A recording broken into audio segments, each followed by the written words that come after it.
حدیث کے اندر آتا ہے قال النبی صلی اللہ علیہ وسلم، آپ صلی اللہ علیہ وسلم نے فرمایا کہ المجالس بالامانتی، مجالس امانت سے کے ساتھ وابستہ ہیں۔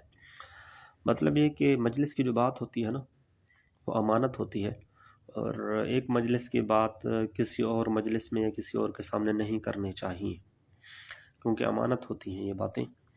تو مذکورہ حدیث میں مجلس کے آداب میں سے بیان فرمایا گیا ہے کہ مجلس کی تمام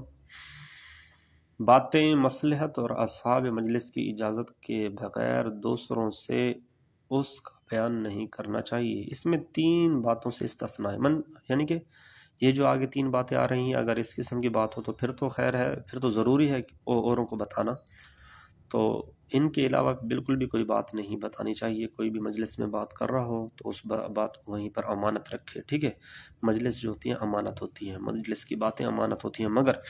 اگر کسی کے ناحق قتل کی بات ہو رہی ہو، ایک انسان کسی کو دوسرے کو نقصان پہنچانا چاہ رہا ہو، قتل کی بات کر رہے ہو اور آپ سن لو، تو پھر تو اس انسان کو بتا دینا چاہیے جس کے بارے میں وہ منصوبہ بنا رہے ہیں۔ یا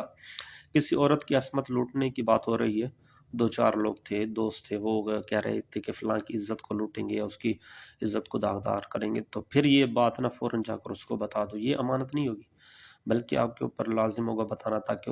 آپ اس کو نقصان سے بچا سکو۔ اور تیسرا یہ کہ کسی کا مال نہ حق لینے کی بات ہو رہی ہو،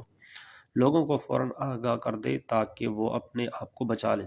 عبدالحق محدث دہلوی رحمہ اللہ تعالی فرماتے ہیں، اس مجلس کی بات بھی افشاں کرے جس میں دین یا قوم کو نقصان پہنچانے کی گفتگو ہو رہی ہو۔ کوئی کہ ایسی مجلس تھی جس میں کوئی بھی ایسی مجلس ہو جس میں یہ بات کی جا رہی ہو کہ ہم دین کو نقصان پہنچائیں گے، اس کی عظمت کو نقصان پہنچائیں گے، تو یہ بات بھی فوراً بتا دینی چاہیے، ٹھیک ہے۔ تو اللہ تعالی ہمیں مجلس میں جو باتیں ہوں اس پر اس کو امانت رکھنے کی توفیق عطا فرمائے۔ السلام علیکم۔